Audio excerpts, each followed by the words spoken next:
Hare Krishna. Om Namo Bhagavate Vasudevaya. Om Namo Bhagavate Vasudevaya. Om Namo Bhagavate Vasudevaya.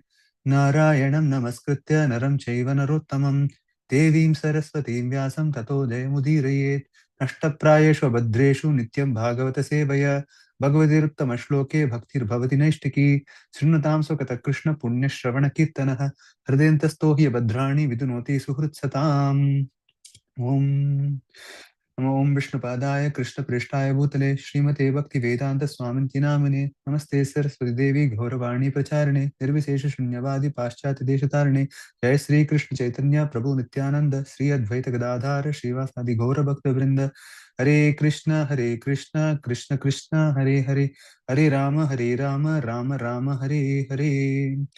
I humbly bow down to all the Srimad Vaishnavas. Thank you for giving me an opportunity to summarize Srimad Bhagavatam. So today we are going to summarize Srimad Bhagavatam, Canto 4, Chapter 31. So this is the last chapter in the fourth canto. So we're officially entering the fifth canto, starting tomorrow. I was starting after we are done with this. So this particular chapter, chapter 4, chapter 31 from Canto 4, is instructions of Narada Muni to Prachetas. So we've seen the fourth chapter, fourth canto, how Prachetas were the brothers of the sons of Prachina Barhi, and they all meditated together on the Supreme Personality of Godhead, and they got specific personalized instruction from Lord Shiva himself. They perfected their meditation. They heard the Rudra Gita prayers. They chanted them for 10,000 years under the water, and they got the opportunity to see the Lord face to face. And this is to see this, to explain their life in continuity. What happens when even after seeing the Lord, what happens to their life, and what happens in the end in terms of the perfection of their life. So this chapter is 30th chapter, and this also has like 31 verses. Because it is a really instructive and enlivening section. Whenever Narada Muni comes and talks about the glory of the Supreme Lord, it is like so good that it reinforces our enthusiasm to practice devotional service. So this will be a very interesting chapter, chapter 31. So just in terms of what we have here, right? So Prachetas, they showed that even sincere people, like they were elevated Vaishnavas, they were very sincere in their devotional practice, but they got too absorbed in good dharmic life, and they felt spiritually foggy. So this is very similar to what um, um, Vyasadeva felt even after having written all the Upanishads and compiling all the Vedas together. He and all the Puranas, he felt really not having accomplished his purpose. And then similarly, when Vyasadeva was so in a morose mood, there his spiritual master Narada Muni came and he instructed what Vyasadeva should do, which is to glorify Uttama Shloka, just to glorify the glories of the Supreme Personality of Godhead. And then Vyasadeva wrote the Srimad Bhagavata Puranam. So similarly, here you will see Prachetas, they perfected their life. They chanted the Rudra Gita prayers for 10,000 years. They saw the Supreme Personality of Godhead face to face, who granted them the benediction that they can go back to their family life, and at the end, they will come back to Him. So what happens here is the Prachetas, they did so many things. They humble themselves and ask Narada Muni for the right knowledge. And Narada Muni gives the purpose test of life and spirituality. He says, what is more important in this human form of life? And he gives the core principle, like it's mentioned in this, we will see those verses where the Prachetas, they gave up all their worldly duties to their wives and sons, and then they went to the ashram of sage Jajali, and then they performed pranayama, they performed yogasanas, and they were trying to do everything to perfect their lives. And it's mentioned they were standing perpendicular in their yogasanas. And at that time is when Narada Muni came, and talk to them about the highest truth. And that's and then Narada Muni gives how he gives the worldview that what makes bhakti steady, and he reveals the sweetness of God, and he says that God is only won by love. And then it's said how the prachetas, they gave up all other activities, and they just focused on meditation on the Supreme Personality of Godhead's foot, and then eventually they went back home, back to Godhead. So we can classify this particular chapter into multiple sections. So the first block, which is 1 to 8, where after a long period of performing duties and austerities, the Prachetas go to the seashore and meet Narada. And it's mentioned, so if you see all the tiny details there, so it says how one should welcome the spiritual master or a very highly elevated Vaishnava. So the Prachetas, they received him respectfully. It's mentioned that they stood up, and then they made sure that Narada Muni was extremely comfortable. And then they didn't waste any time, just like how Parikshit Maharaj is wasting no time because he just has 7 days. He's asking Sukadeva Goswami what are all the things to do in his life.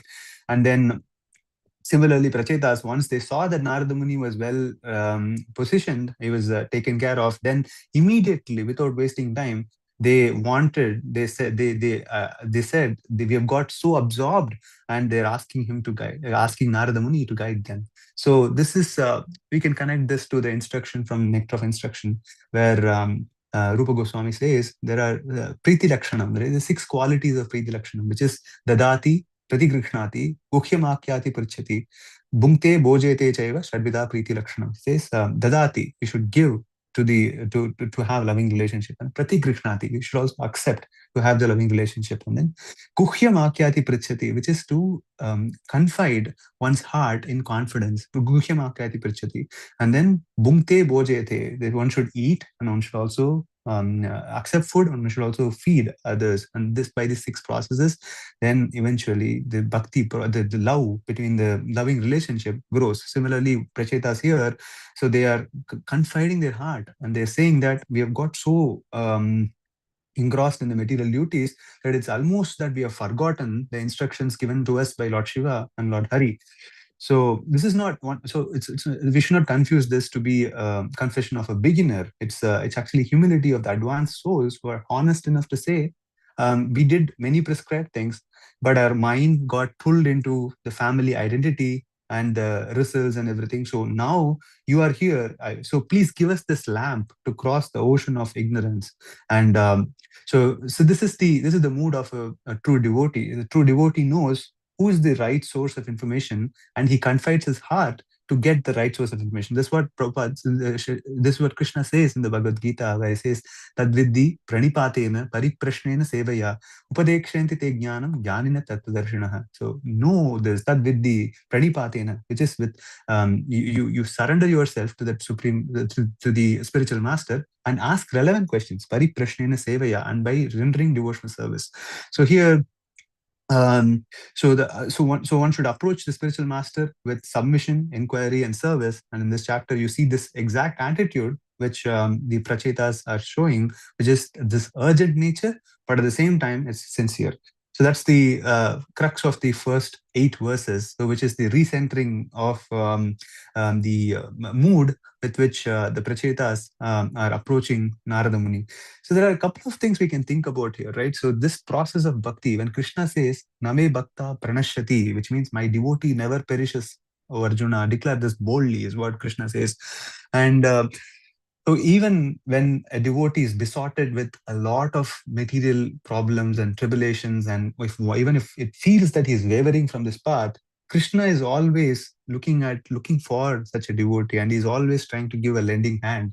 And this happens not by some material prosperity or something, but it happens by when Krishna sends his pure Vaishnavas to actually go and spread his message. By associating with such a Vaishnavas, then gradually they will be pulled back into the right course, right? So that's the message we should take from here. So even if one is so elevated, so that these are the stories which Bhagavatam is trying to explain. All these stories is that even if one is so advanced, where one is able to perform austerities for 10,000 of years and able to personally see Lord Shiva and Lord Hari, It's the material attraction is so fierce that it pulls one and draws one's intelligence away, right? So to recenter oneself, one has to associate with the Vaishnavas, take the right instruction, and follow in their footsteps. So that's the message we can take from the verses 1 to 8. And then Narada Muni talks about the ninth verse, which is what is the human life? The message is that the human life becomes factually perfect when it is used for devotion. So, and then this particular verse from Shrimad Bhagavatam came to my mind when I was reading this, which is Nridehamadyam sulabam sudurlabam plavam sugalpam kuru karnadaram mayanukulena navasvateritam puman bhavabdim nataretsa atmaha. Said the Nrideha Madhyam Sulabam Sudurlabam. Getting this human form of life is not very easy. It's Sulabam Sudurlabam. It's extremely difficult. Plavam Sukalpam Kuru Karnataram. But one can cross this ocean of nations if one takes the boatman who is the Guru. Guru is Vani, Guru Karnadaram. Mayanukulena Nabhaspatiritam. And Krishna says, I also give them the favorable winds which guide them towards me. See, that's the point which we can draw from the parallel from this particular point, is that even though we may not even after taking bhakti, like it's possible that you get swayed and you get pulled by the material pangs. But Krishna says, Mayanukulena nabhaspatiritam. I give the favorable winds with which your boat, which is being captained by the Guru, by his instructions, will be steady, and you'll be a Papupuman Bhavabdin Nataretsa Atmaha. So if one person doesn't take to this opportunity of human life and get onto this boat to cross the ocean of nations, is called Atmaha. Atmaha is a person who is considered to be a killer of the soul. So that's the same message which Narada Muni is explaining here. The purpose of human life is not to increasingly do things which will entangle you, but rather it is to focus one's life energy on the Supreme Personality of Godhead. So the real dharma is that which awakens devotion, and devotion automatically produces uh, detachment and knowledge. This is the verse from Srimad Bhagavatam 1 to the first to second chapter. It's where it says. Bhakti Pareshan Bhava Viraktir Anyatra. So basically, so what we can understand from this is like Narada Muni, he comes and he takes the role as a spiritual master, and he's trying to re-energize Prachetas into the right mood, so that they don't get swayed by following multiple things, right? So here he's explaining that the purpose of human life is to take shelter of the Supreme Lord. And then Narada Muni talks about three birds. So we've heard the Brahmanas are called Dvija, which is two birds. The Ja is born, Dvi is two, Dvija is twice born. But here, Narada Muni is talking about three births, which is, he's saying there is the biological birth, which is the birth from the father and the mother. And then there is birth through the spiritual training and initiation culture, which is the Diksha. And then third, he says, which is birth through the worship of Lord, which is the Yagnika. So Narada Muni is saying that your body being born doesn't mean yourself is awake. Second birth is when the identity shifts, when we stop living only as a body, and then rather we start thinking about living as a student of finding out what is the truth. And the third birth is when the worship becomes real, when we understand that Krishna is the Supreme Lord, and we don't just follow mechanical rituals, but we follow loving relationship and surrender to Supreme Lord. So real life begins when we stop asking, like, how do I arrange all the things around me to support me, but rather how do I serve the Lord in this world? So that's the message which Narada Muni is talking about in the 10th verse. And then from 11 to 13, he's talking about without devotion, even spiritual achievements can be very hollow. So he's talking about anything we can do, like austerity, Vedic learning, charity, yoga, renunciation. And ultimately, if they don't bring devotion to the Lord, they are ultimately fruitless. So this is why when we read things in isolation, it doesn't make sense. But everything has to be centered around bhakti. So tapo divyam putrakayena sattvam shuddhyate asmat brahma saukyam tu anantam. This is the instruction from Rishabhadeva. But it's not just doing austerities for the sake of doing austerities or for getting some material benefits, but it should culminate in haritoshanam. So everything, if it doesn't samsiddhir haritoshanam, if it doesn't take one to the point of loving devotional service to Supreme Lord, that is considered vyartha, which is not useful at all. So that's the core message of the verses 11 to 13. And then in the 14th verse, Narada Muni talks about this beautiful verse. We've seen this verse in other places as well. This is one of those classic verses which repeats in Srimad Bhagavatam. यथा तरोर् मूल निषेचनेन तृप्यन्ति यत् स्कन्दभुजोपशाखाः प्राणोपहाराश्च यतेन्द्रियाणां तदेव सर्वार्हणम् Achyut इज्य. He says, यथा तरोर् मूल निषेचनेन, just like how one waters typically the root of the plant, not the twigs, the leaves, and the flowers and everything. So when one waters the root of the plant, the entire plant gets nourished. Similarly, when one's hungry, one doesn't feed the hands, one doesn't feed the legs or the head or the eyes, but rather one feeds the stomach. And by just feeding the stomach, the entire body becomes nourished. Just like that, tadaiva sarvarhanam achyuta ijya. Just by serving the Supreme Lord with love, then everything in this world is satisfied, because Krishna is the root for everything. So that's the centerpiece he's talking about. He says, like, so if one tries to serve the Supreme Lord, everything is automatically served, right? So that's the core message of text 14. And then from 15 to 18, he talks about what are the world view that stabilizes bhakti. So he says everything, he positions Krishna's highest position. He says everything emanates from him. And then everything which exists is within his energy, and everything returns to him. So this is the first verse of Srimad Bhagavatam 1.1.1. Om Namo Bhagavate Vasudevaya Janmadhyasya yatah anvayat itaratastha artheshu abhignaswarat tene brahma hridaya adi kavaye mukhyanti yat suraya tejo vari yata vridam udivaya yatra sargam risha dhamna svena sada nirashtakoham satyam param dhimahi. Says Janmadhyasya yatah, from whom everything else have emanated. And then anvayat itarastha artheshu abhignaswarat, who is the source and the substance of everything which you see and which you don't see, which is manifest and unmanifest. Krishna is the source, and he's the source of devas. But he's completely aloof, and he stays in his own abode.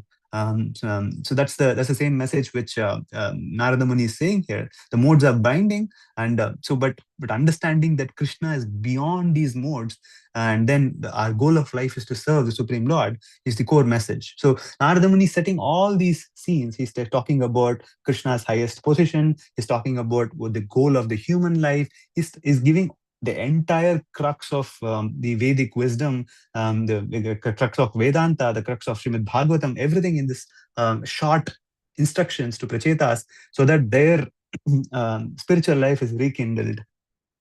And then how to quickly satisfy the Lord is mentioned in the 19th chapter. Narada becomes very practical. He says the only way to serve the Supreme Lord is with love. And so we've seen this where Krishna says, Patram Pushpam Phalam Toyam Yome Bhaktya Prayachati Tadaham Bhakti Upakritam Ashnami Prayadatmanaha. So similar kind of mood where Narada Muni explains the only way to satisfy the Supreme Lord is by love. And he continues on the same point, and he says the Lord becomes one by the love of the devotees. So we've heard this, right? So Madana Mohana Mohini, where Krishna is Madana Mohan, one who even captivates the Lord of Cupid, but he himself gets captivated by Radharani's love, who is his devotee. So basically, Lord is one by love. So that's why bhakti is considered so supreme, and Krishna doesn't award pure bhakti to everybody, because if one has pure bhakti, then Krishna is purchased. So that's why pure bhakti is very, very highest stage to attain, because pure love of Supreme Lord purchases the Supreme Lord himself. So Narada Muni says that the Lord is self-sufficient, yet he chooses to be controlled by pure devotion. And so he also mentions that if one is puffed up by artificial pride, wealth, or show of knowledge, intelligence, and all those things, Krishna doesn't accept it. So there's a lot of parallels we can talk about it, but in the interest of time, I'll just keep moving. So, and the last portion, which is 23 to 31, Narada Muni talks about what happens when one hears about the Supreme Personality of Godhead, and what is the transformation which happens. It says, hearing from pure devotee transforms the heart, and prachetas now they become deeply attached to how to progress in this spiritual life. And they it's mentioned that the prachetas went and focused on the supreme personality of Godhead's feet, and then they meditated, and just by meditating on the supreme personality of Godhead's feet, they eventually attain the highest abode. So that's how the chapter concludes, and then it concludes about how what happens with the story within the story. So when you write C++ programs, you see there is a curly braces, and you have to match the braces. So this is the story within story where Vidura is talking to Maitreya. That conversation that ends, and then Sukadeva Goswami is talking to Parikshit Maharaj. That ends, and then the chapter moves on, and then we are going. This moves into the fifth canto. So, and then there is a falashruti for this. So if anybody hears this chapter glorifying the benefits, it says like there are what are the benefits one gets? One's heart gets purified, and then one gets that's mentioned about all the material riches and everything. So there is falashruti to understand and hear about this particular chapter as well. So those are the points on this chapter, and